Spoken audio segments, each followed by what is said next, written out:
Yeah, well, a little bit about me. Basically, my background is 6 years of psychology, including 2 years of grad school. It was a clinical program. That's not what I do currently. I'm a data analyst, but that's a longer story. Um, and I also have my a small business, teaching business as well on the side. Yeah, I've been watching you for quite a while, at least 6 months. Enjoy your content. And yeah, really wanted to speak to you a little bit about, I guess, conservatism mainly. I know you're somebody that's always trying to find solutions and trying to find ways that the different sides can, agree and come together and all that. And I think that was also part of it. And part of it was when you spoke to a perspective philosophy about human nature, you also, I was surprised that you didn't have a psychology background or anything like that because you seemed so in tune with such good knowledge on evolutionary psychology and psychology in general that it was like, huh, I took this guy must have oh, studied it. I'm gonna toot my own horn. So I took one psychology class in high school from Oh, wow. Mr. Hermade, but he had like a huge impact on the way I perceive the world because he brought up things like solipsism and nihilism and like evolutionary psychology and consciousness and all that kind of stuff. So he didn't give me information so much as he gave me a bunch of questions to ask and consider. And so I asked and considered those questions for the past couple of decades. And then also one of the other people that I'll cite, even though he's kind of a kook, or at least he's viewed as a kook in the modern era, there's a man named Dave Grossman who speaks about combat psychology. Specifically, he has a book called On Combat and On Killing. And he analyzes very specifically the psychological effects of being in warfare and the psychological effects of taking human life. And that's not like all of my background, but just because I don't study it formally doesn't mean that informally I'm not constantly trying to absorb information in those realms. Well, yeah, in some way, I guess I wasn't surprised too, because then I learned, of course, that you have a military background and that you were also a police officer. And it's sort of, yeah, it's been my experience that the more sort of real world experience somebody has in jobs like that, where you have actually skin in the game, not any kind of experience, but where actually your decisions, bad decisions, do cost people their lives. There's bad things that happen when you make mistakes. People like that, even though they don't formally even learn something like psychology, they seem to intuitively understand it, just like somebody that actually studied it, or maybe even better. I would actually argue maybe better than somebody that hasn't gone through those kinds of experiences. So yeah, that's And really, what impressed me. if I could be allowed to tangent off your tangent, one of my frustrations with like leftists or progressives or those folks is I feel like a lot of them, not all of them obviously, but I feel like a lot of them operate from like a tabula rasa concept where like human beings are just blank slates and you can just put in whatever socialization inputs you want to in order to get a desired socialized output. And I think that if you look at history, because I'm a huge history nerd too, that's just not the case. There seems to be hardwired biological programming that will override your your utopian socialization manipulations. And not only that, it seems that like in times of strife, like times of like hunger or pain or danger, we default to the biological impulses even harder, to the point that like for me, I wonder how much of society, like even modern Western society, I wonder how much of it is actually solid versus a social construction that we created because we're wealthy enough to do so. And I think about that sometimes. Oh yeah, well yeah, I mean that's so on point. I don't know if you read Steven Pinker's. Steven Pinker had a book about that tabula rasa, essentially that idea. And yeah, I mean he broke it down really really well. But actually, based on a lot of my peers in grad school, that came as a shock to them. The idea that people actually were born, that you have, on one hand, you have kids, right, that will start to show violent tendencies, when they're very, very young, 3, 4 years old, start doing, slight, if you will, criminal things, bad things at such ages where you don't even have time for really the environment, to take hold. Where for most part you see fairly like normal family environments, nothing, nothing too strange went on from everything that we can kind of see, and they're just born that way. So, but it did come as a surprise that a lot of, and I felt this happen more with the female side, where a lot of them just did not believe that somebody could be born, um, in a sense, evil. I don't want to use the word evil, but I'm certainly, yeah, I'm okay with that. And I think I yeah, might be getting an echo if I'm talking a little bit loud. But basically, yeah, that's one of my biggest frustrations is I feel like in the spaces that I've delved in, particularly in the Twitch and YouTube political space, people don't believe that evil people exist. And like, I'm not saying like evil is inherent or whatever, but I'm just saying there are human beings that are predatory, that enjoy inflicting violence on other living creatures, that have a moral framework that is different than the liberal, progressive, tolerant framework. And they don't mind inflicting violence and pain on misery on others as long as it meets their own ends. And so when I get into these like conversations about like utopian societies or how to build societies and all that kind of stuff, I'm okay with gearing social rules and mindsets for the majority of people, but I always feel like you have to have an exception carved out for what if a malevolent person got a hold of my system? How do I check their power and malevolence? And if people don't think that way, I mean, like I'll engage with them philosophically or in a conversation, but I kind of dismiss them as being utopian or naive about the nature of humanity. right. And I would agree with you for most part. I would say I think there's very few people or percentage of people that are inherently evil. I do believe that exists, but that's a very, very rare thing. But I think what is way more accurate is, as you said, if the conditions are so, if the conditions are not ideal, and they weren't ideal for our ancestors when we go way back, right? You're talking about starvation, you're talking about disease, you're talking about, mothers losing a lot of babies, you're talking a lot of natural disasters, all of that kind of stuff. So this is like what our early ancestors, like modern humans, have been around 200,000 years or so. So can you imagine what their life was like?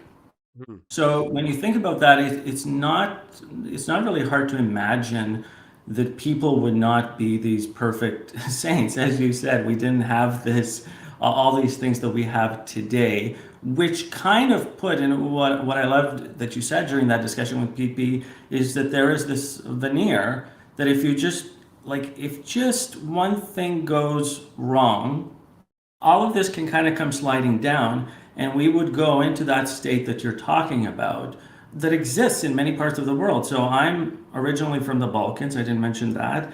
Hmm. But when I was 8 years old, we had to flee Bosnia because of the war there. My father was taken to a concentration camp. And luckily he got out. After some months, he was tortured and all that, but he did survive. Thankfully, he's still alive today.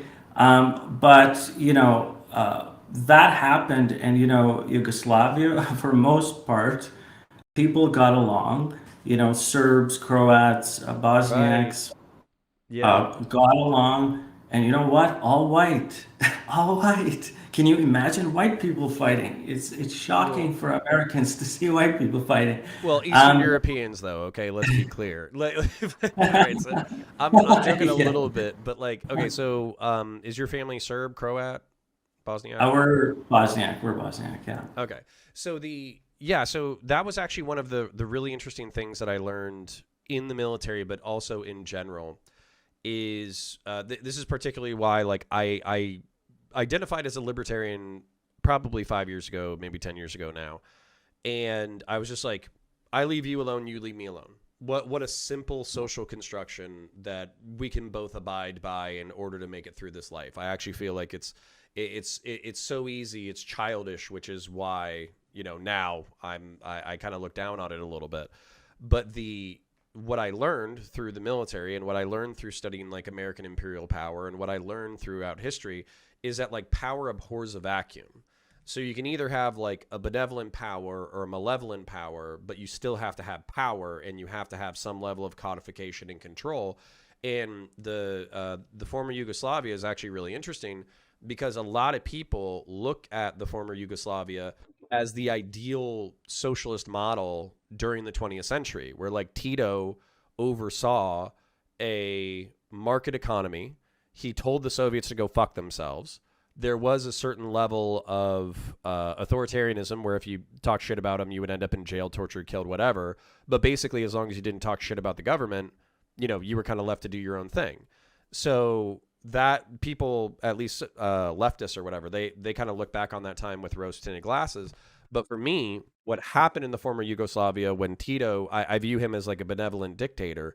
As soon as he disappears, and then you have the ethnic fracturing, I kind of view the ethnic fracturing as the default of humanity, and actually somebody forcing a coherent power and a coherent structure on human beings to be not the default. Like it's an artificial construction to hold everything together.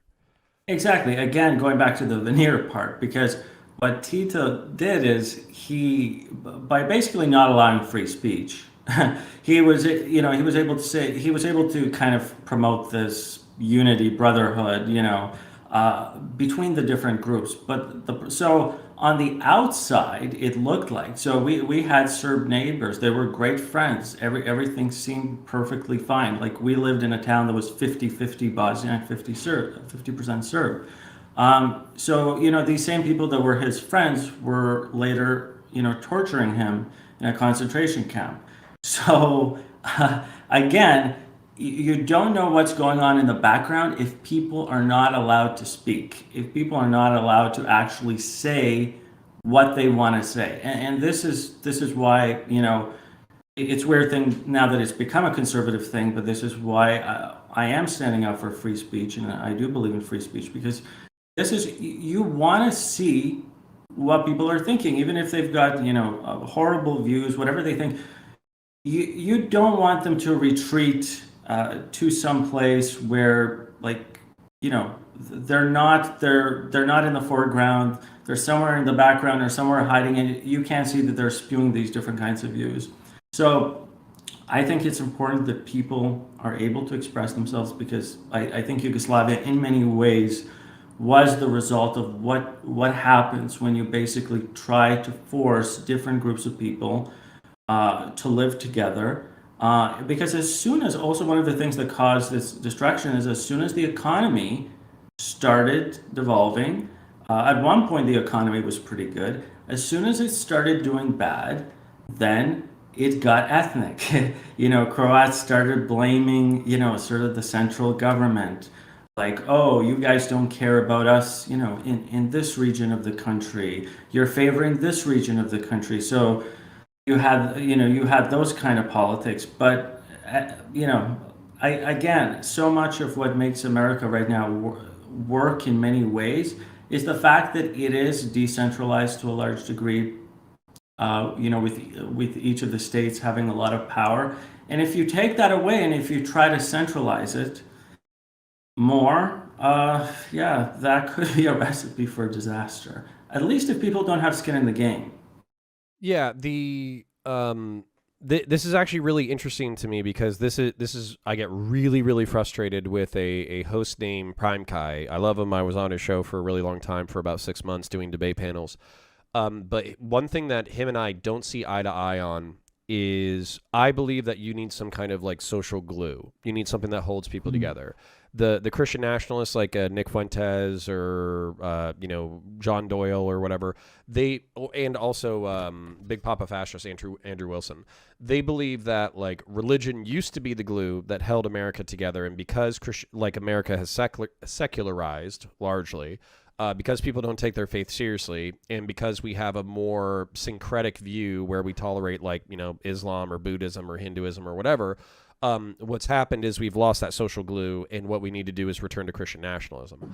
My problem is, one, I don't think secularization is going anywhere. I think that secularization is a product of the times that we live in, and so I don't think returning to a dogmatic understanding of religion is actually going to solve anything.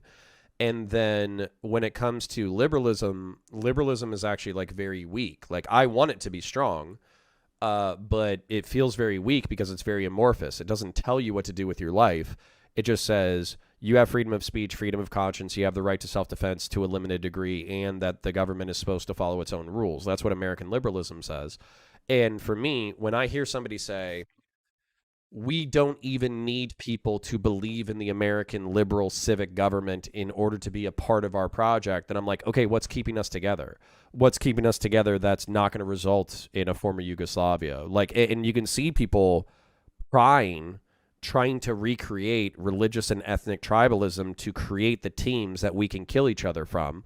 And yeah, I'm worried about the future, basically.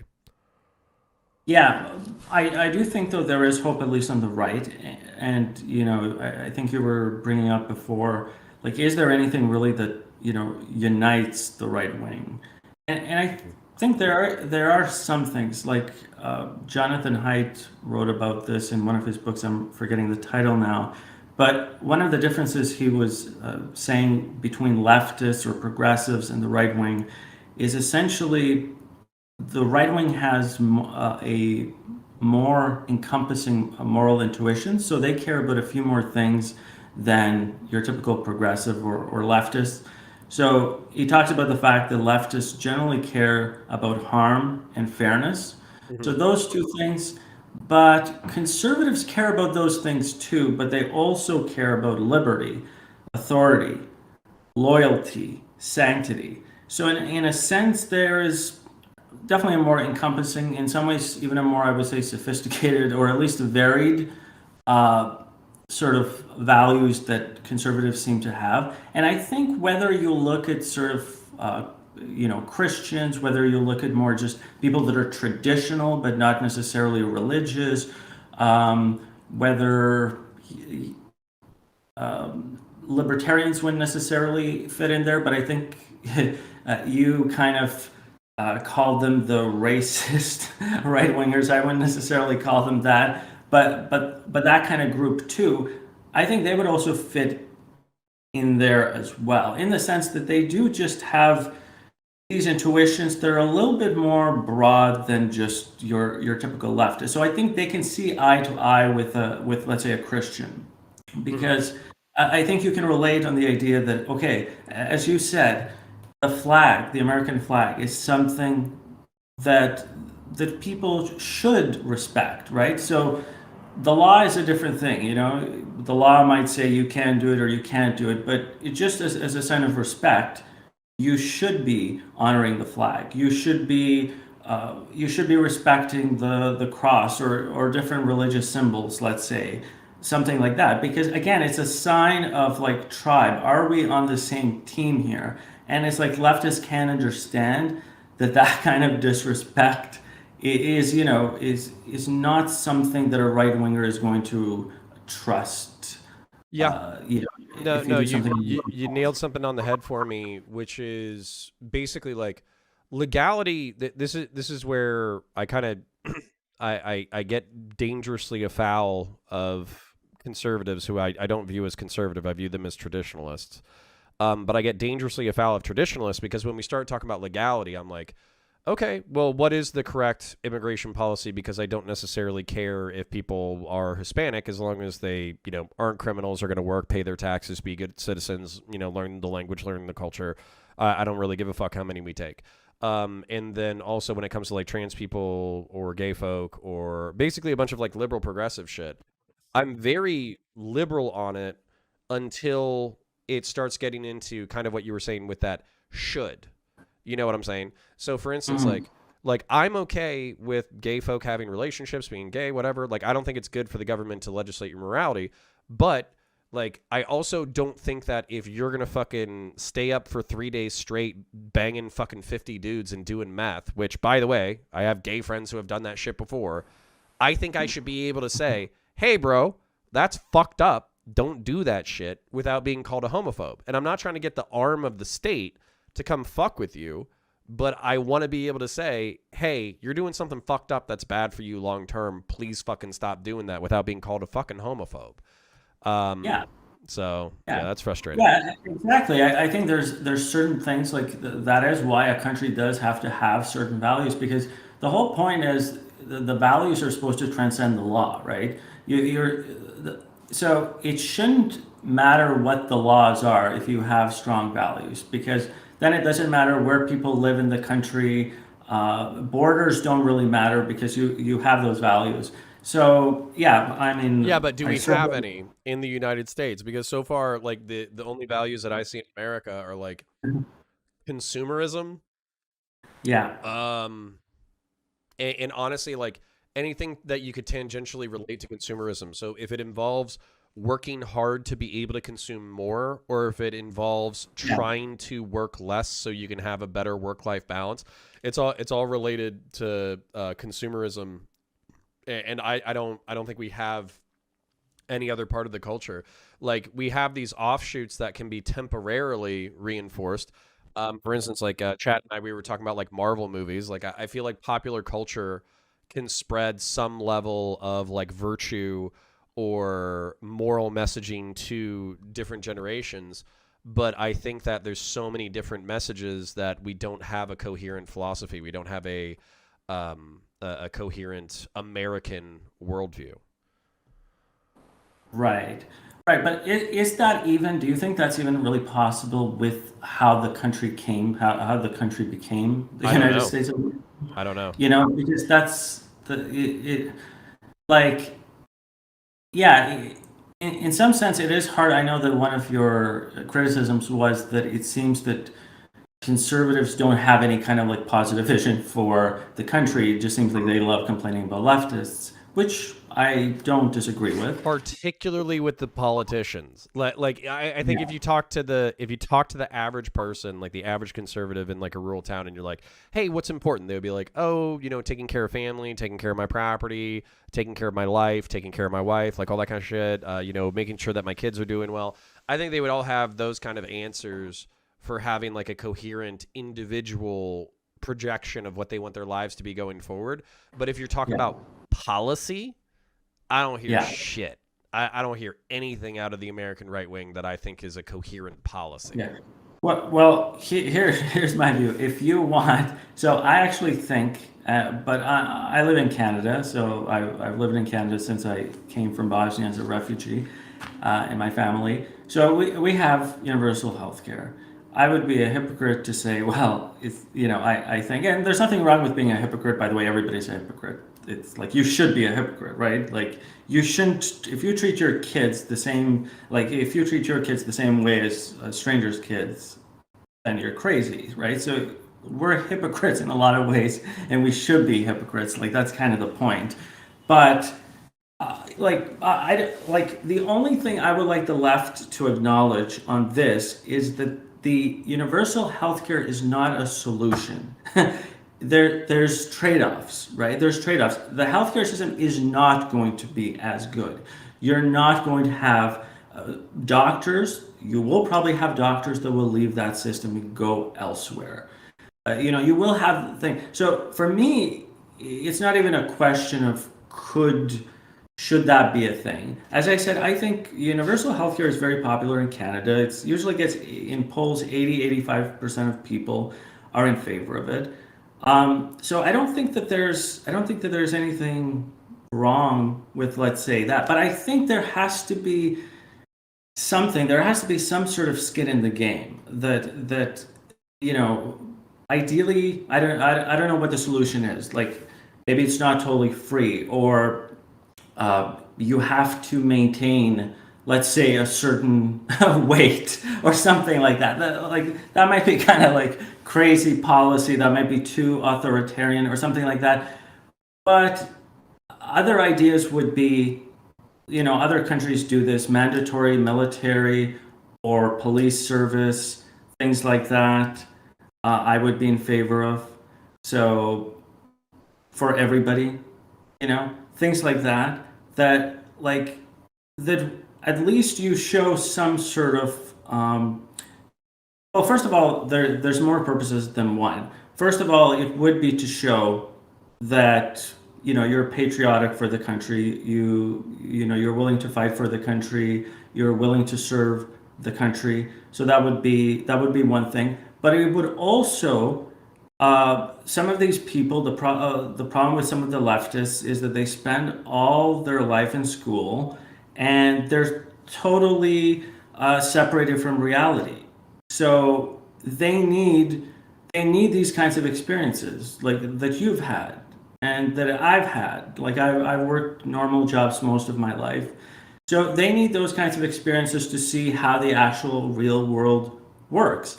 And then I think that kind of thing would actually make people over time, those kinds of experiences would make people have much more similar intuitions about things. So that there would over time become a lot more, I think, agreement on things because people are actually, experiencing what real life is like. If you make a mistake in the military, something actually bad happens to you, you know? So what do you think about ideas like that? Making mandatory, you know, Oh, police service? yeah. So dictator for a day. So there's let's say I was Tito of America. Okay, the Yeah. and also let's kind of acknowledge some things before we get into the thought experiment. So for me, I think American liberalism. I think it's already too far gone in some ways in the culture. When I talk about like positive responsibilities to people, they freak the fuck out. Like when I'm like, "Hey, you have a responsibility to other people around you." They're looking for every single philosophical and personal excuse to not have any kind of responsibility to anybody. And they view it as like antithetical to their vision of American liberalism or libertarianism. So like for me, and I feel like the country is enshrined in that way to the point that my vision of the country will collapse before I become Tito for a day. But Tito for a day, yeah, 100%. Like I would absolutely mandate like 2 years in the Peace Corps, 2 years in the Marine Corps, or 2 years in retail and restaurant. Like you got to do something. And I know like retail and restaurant is still private sector and kind of stupid, but I feel like the upper class and the middle class who doesn't have to deal with working 40-hour weeks, making $8 an hour in order to be $200 short and realizing how hard those people work. I know we can treat them like trash because they're a fucking underclass of people who won't be able to climb up the social ladder. But I feel like you would break through that cultural gap where people just feel like they're living on different planets. I do need to address something in chat real quick just because somebody's being fucking pissy and I need to yell at him real quick. But the good news is it's pertinent to the conversation. So SW is fucking pissing his pants in chat and he's saying that conservatism is basically traditionalism. That conservatism means that you just stick your feet in the sand and you never change your perspective on anything and you never let liberals or progressives move society forward. I'm just going to rant for a second. This is a retarded view of conservatism. Like, you're a fucking idiot, and I'm embarrassed that you're in my chat. So Edmund Burke, the father of conservatism, looked at the French Revolution and saw that the split between traditionalists and progressives led to a bloody revolution killing tens of thousands of people. And in order to avoid that, he created the philosophy of conservatism, which basically said, excuse me, hold on to what's important and let go of what's not. So fuck you, SU or SW, and if you keep malding in my fucking chat, you're getting a ban. Sorry, let's continue. But the short answer to your philosophy is yes. There's one reason I'm not really so worried about racists. The reason is that they're not adapting. They're not adapting, okay? These people are old news in many ways, okay? Like America is not going to be able to go back in time, right? So this idea that like so for me racism is essentially is for not to be rude, but a little bit it comes from fear somewhere, but it also is a little bit stupidity because what when you identify with a group like that and you just identify, okay, I'm white, these other people are white, this is my group, this just sort of makes life a lot more simple, right? It's like you know who to interact with, you sort of know who to trust. It just simplifies things for you, but makes your life like you're not going to grow. You're not going to grow anymore by just having that kind of narrow view of who you should interact with and all that kind of stuff. So I don't know why people think that conservatism, they're essentially equating it, conservatism equals racism, and just trying to hold on desperately for how things were in the past. It's not that way at all. I mean, Well, so I actually, I mean, I'm kind of happy to bring this up because it's something that really came into focus for me. I know Canada and the United States are different, but we mhm. actually have intractable issues that are divided up along divided up along race. And for modern white Americans, it's kind of hard to be like, okay, 1865 we fought the Civil War, we banned slavery. 1964 we did the Civil Rights Act. Excuse me. And, where people are still racist, but, discrimination isn't what it used to be basically. And so now there's areas that are predominantly black that are disproportionately violent, disproportionately poor, disproportionately fucked up. And the question is, whose responsibility is it to fix it? Is it the local community members, or is it the broader collective society? And that's actually the real fight in America: is whose responsibility is it to fix our fucked up issues? But here's the thing as well. What makes more sense to fix that problem? Does it make more sense to go bottom up or top down? Right? Where does it make more sense?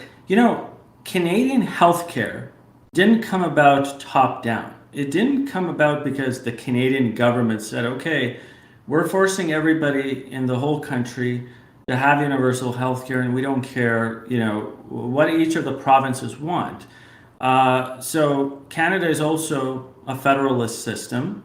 When Canada came together, it was important for Quebec, for example, who the English beat in the beat in the war. It was important for the English to maintain control over education, right? In part to, of course, keep their language going because they were fearful that they were going to lose their language. And so the thing is, when healthcare was developing in Canada in the 60s, it started by the provinces leading the way. They started instituting their own insurance programs, health insurance programs, and then only then did the federal government come in and say, "Hey, do you want to work together? We'll provide you more funding, 50% of your healthcare funding, but you have to follow these principles that the federal government set out." There were like 5 principles. So it was bottom up. They came to an agreement, but it's so if this is true, like it really doesn't matter what's true, like whose fault is it? California is the fifth biggest economy essentially in the world, right? If they were a country, they would be fifth. Why doesn't California have a universal healthcare system? They're allegedly trying. It just might be a fucking nightmare. Oh yeah, they've been trying it for a long time. I think they tried it 10, 15 years ago as well. It didn't come about. This is a Democrat state. Don't Democrats love universal health care? Why isn't it a thing? New York, well, what's going on there? Why aren't they covering? There's something like 15.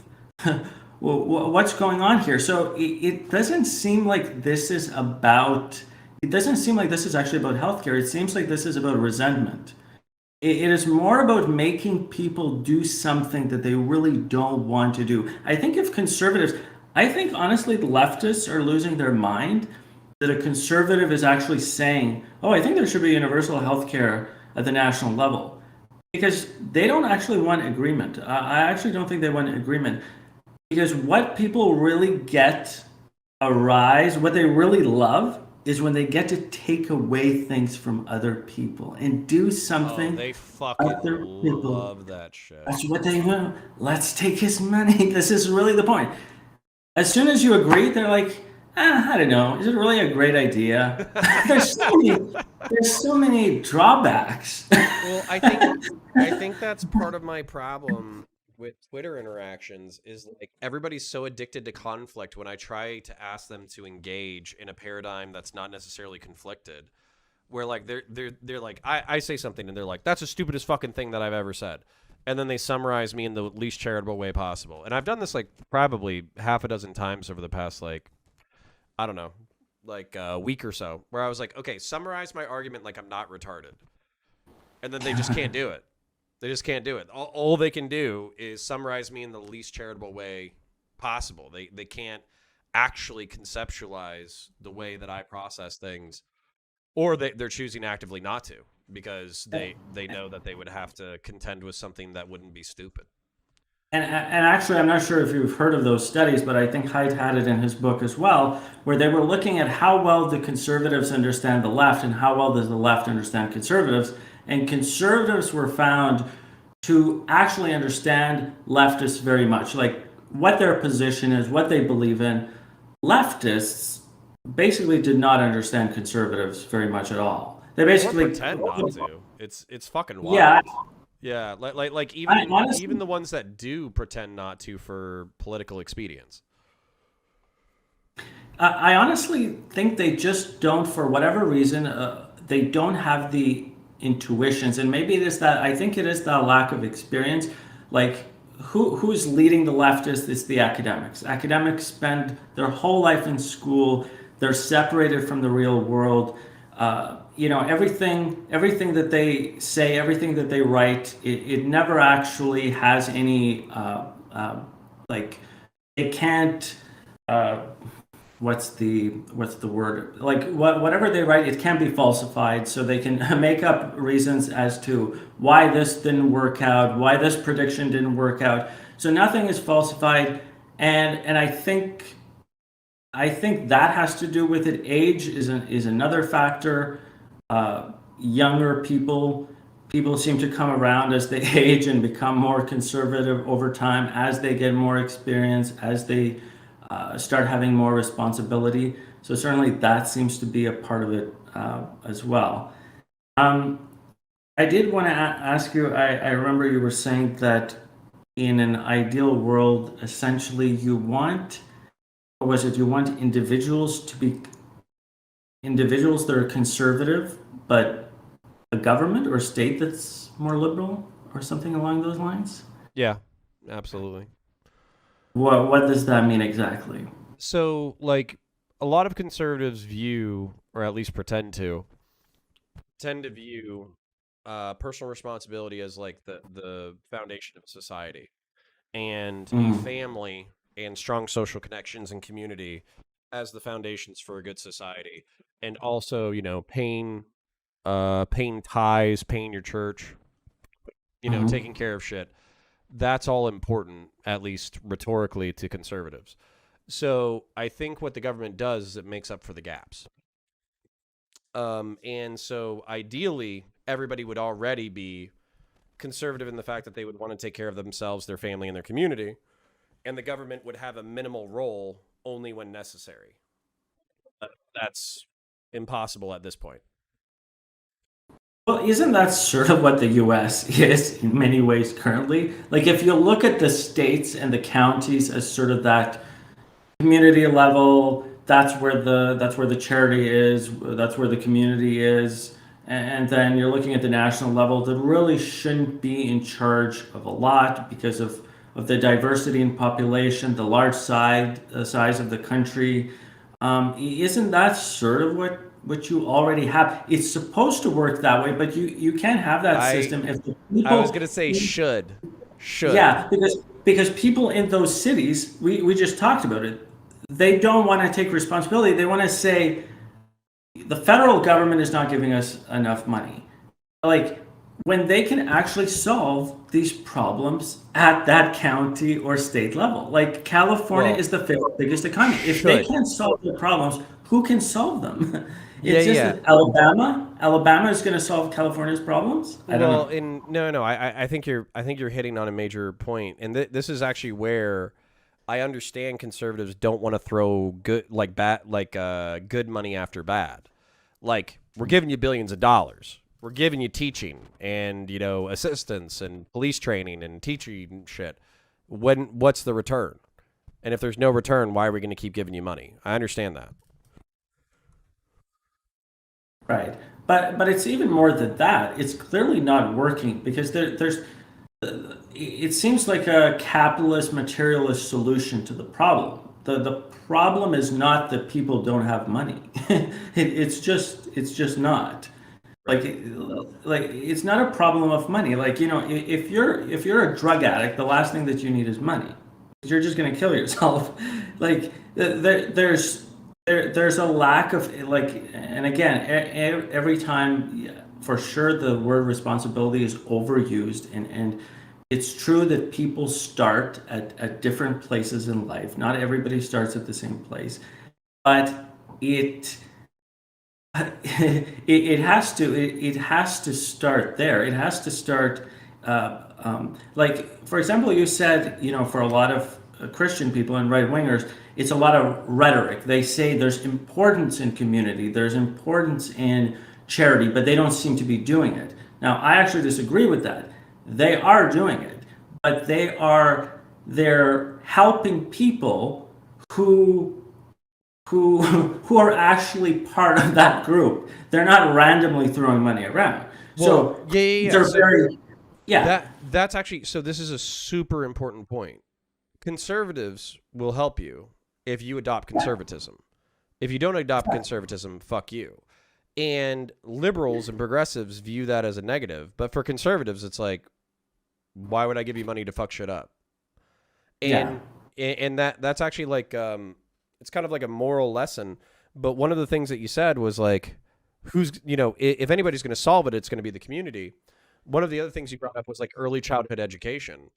That's part of the reason why I'm like such a huge advocate for early intervention, because so much of this stuff happens at such a young age that by the time we start trying to introduce social solutions, it's way too fucking late.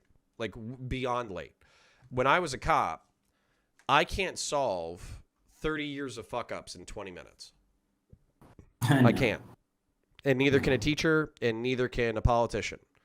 So if you want to have somebody not have a fucked up life, you got to start at day zero. Right, yeah, and yeah. So part of it is, part of it too is people have basically chosen expression. People have chosen expression, whether it's and I'm not saying that these are not important things, because I'm bisexual myself. So I'm not saying that this is unimportant, but people are choosing their sexuality, their, like, things like that, over things that actually give them meaning, right? So I actually think that there are churches out there, for example, that will accept you for who you are, even if you're gay or even if you're trans and so forth. So you can actually be part of that community. But at the same time, I think if you don't necessarily, like, that is not the whole you. That is just a very, very, like, I didn't believe that when I was younger. Okay, when I was coming out when I was younger, I didn't believe that at all. It felt like it was everything. Okay, part of that had to do with the fact that I was a horny teenager who only thought about sex.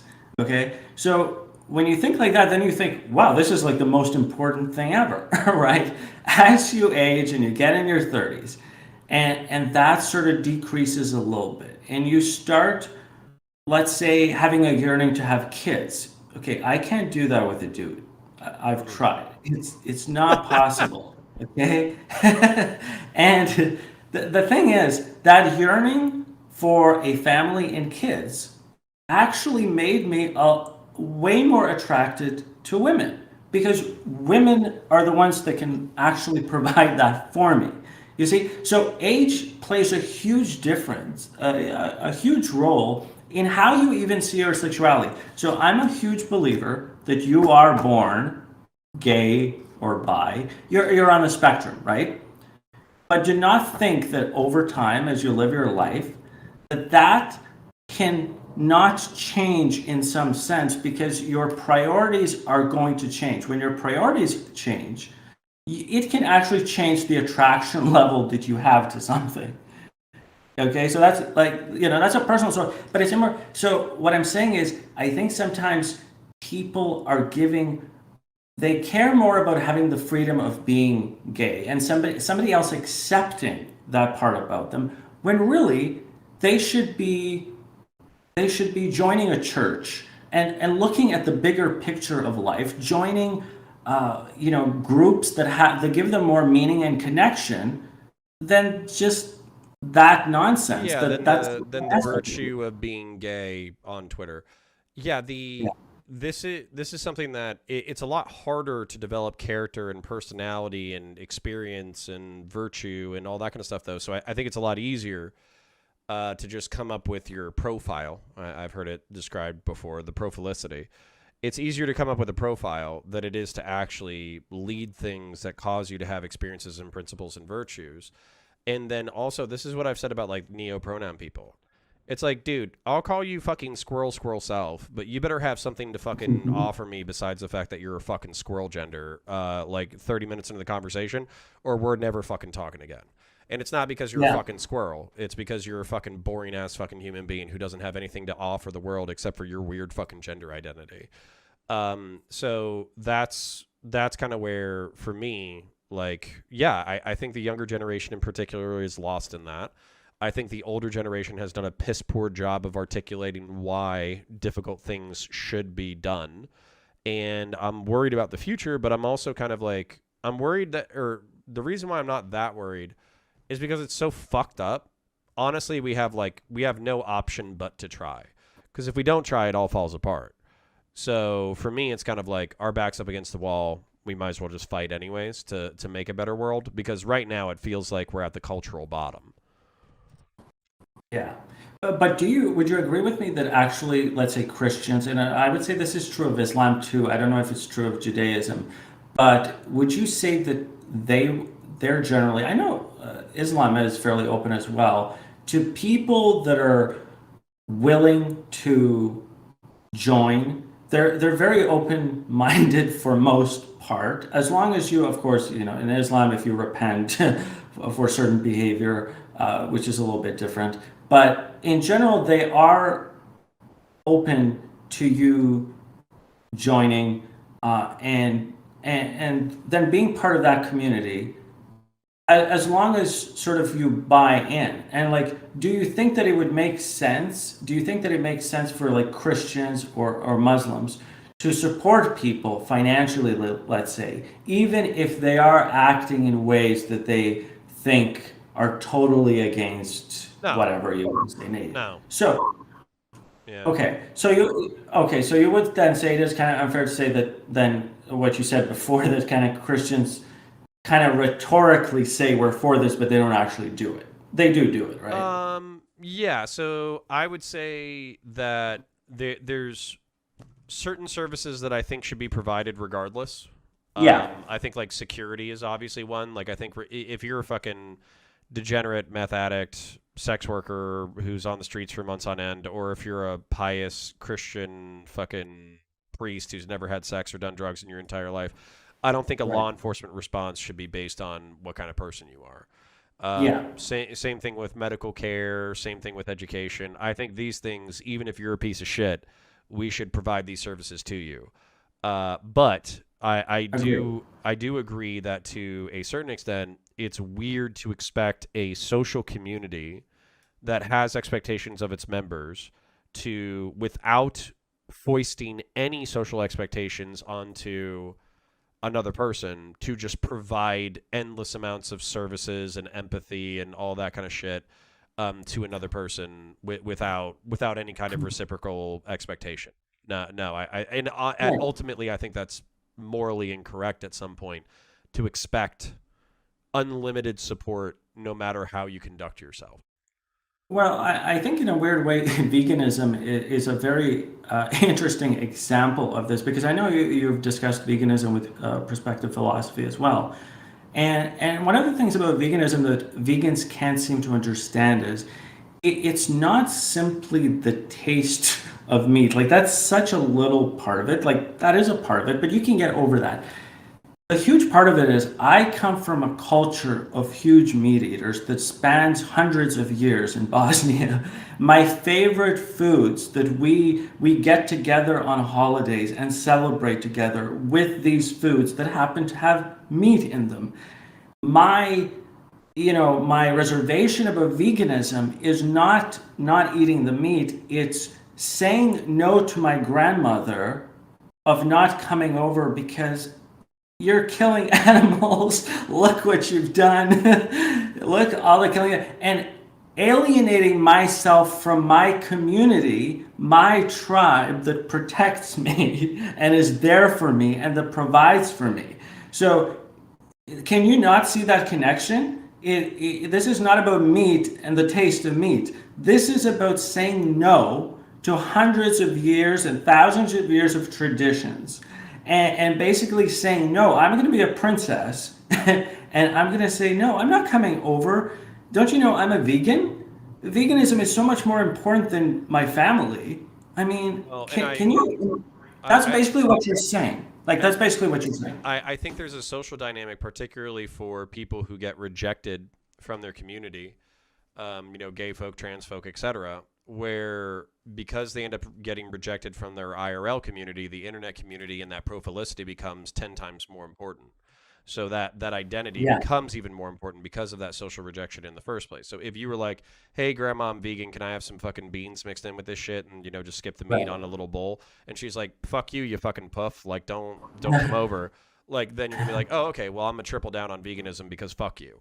And so I think there is an interplay here, and I do think that I think part of the reason why I criticize the right wing as much as I do, I do criticize the left wing a shitload. But part of the reason why I criticize the right wing so hard is because I want them to be better. I want them Yeah. to try to say, hey, like, you're gay. I think you're going to hell, but I love you anyways. Come over for dinner anyways. Yeah. Or hey, you're trans. I think this is fucked up, but you're an adult and you're making your own decision, but I still see you as a human being. You're a part of my family and I love you. That's the kind of stuff that I want to see.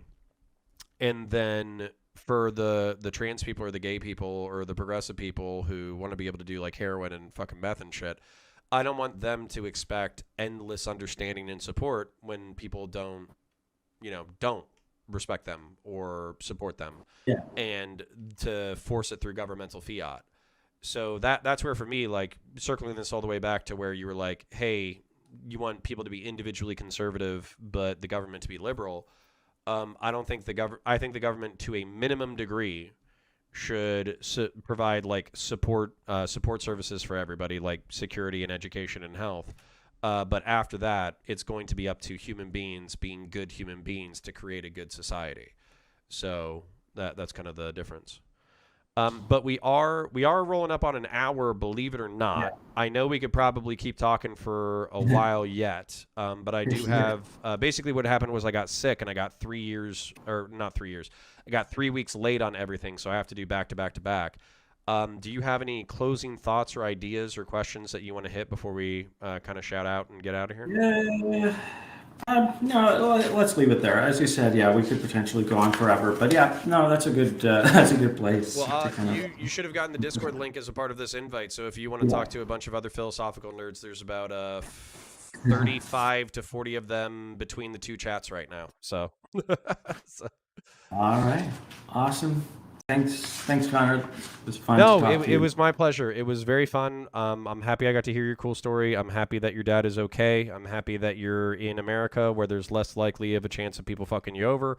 And it's cool to talk to somebody who has like a similar experience with this concepts, but actually comes at it from an academic perspective. That's it's pretty cool. It was a cool combo.